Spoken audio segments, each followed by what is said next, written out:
They find lots of these skulls down in Peru with the elongated head. That's a man and that's a female. And everybody just can't have a skull like that, so they now 3D print them. They're exactly to where scientific measurements can be made. They're exactly identical. You look at that little place on where that man had been injured on his head there, you know. Everything is there. This 3D printing has revolutionized archaeology, where they can print it and then they can study it later.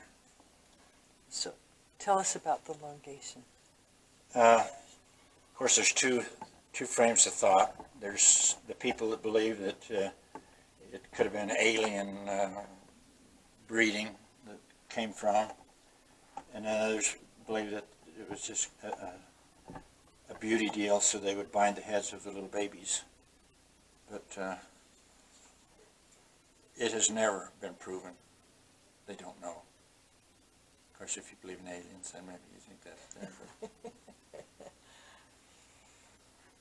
But it is quite a common thing to find them.